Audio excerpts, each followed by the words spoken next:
Ian Shoales, when the president started tearing down the East Wing, it caught me off guard. Still don't quite know what he's up to. Some kind of meeting center with room to throw Happy Meals or chicken platters at hundreds of potential donors in exchange for their promise to always be MAGA by giving money to Donald J. Trump? Well, if the economy tanks, maybe there's other ways to monetize that space.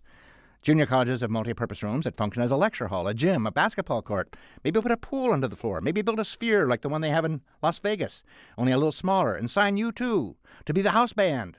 Lasers, community events. Not lip sync, though. That leads to drag, and you know where that leads. Trump is already having arguments with the architect, apparently. Arguing with architects always makes Donald Trump happy.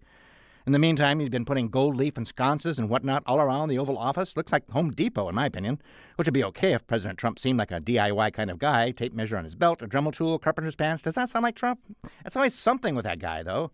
I made a joke a while back about Donald Trump lobbying to have his head added to Mount Rushmore. Now it seems like that could have happened. How would we know? The media are either being muzzled or muscled out. All we have left are YouTube and toxic social platforms. Tourists are too scared to travel.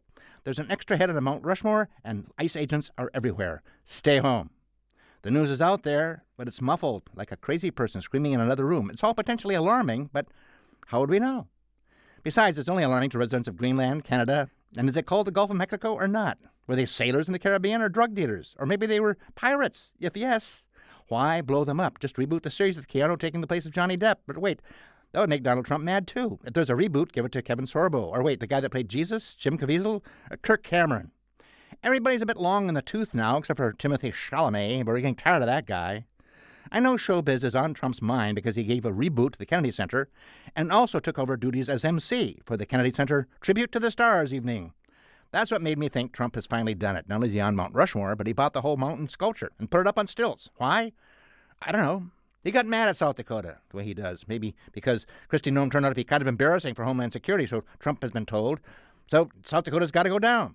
But I heard is Trump put Mount Rushmore on stilts, and he's ready to export the whole damn thing to a state that appreciates giant heads and knows how to bribe a Trump. Looks to me like Make America Great means buy something from the Trump store. But MAGA seems to think that Trump is trying to land us all back to a heyday. A heyday of what is the question? Sometimes it's bring back plantations. Why not? Would it be like 1858 or something? A heyday for slave owners, I guess. Then there's the 1950s, of course. Highways, refrigeration, hunting trips, no abortions, cocktails, heavy smoking. I predict pinups will be making a comeback. Also, Penthouse magazines. Skimpy women with enormous breasts lolling around in white fur. Making America great again, which I guess means looking for heydays past to duplicate. So maybe he's not going to haul Rushmore to Idaho. Maybe he's going to make a space for it in his own backyard. Tear down that conference hall, build a sphere, a giant sphere, big enough to contain not only Mount Rushmore and, of course, U2, but the added giant heads of Trump and Bono, and a giant laser, I suppose. AI-generated Mormon Tabernacle Choir. Whatever. Not my money. I gotta go.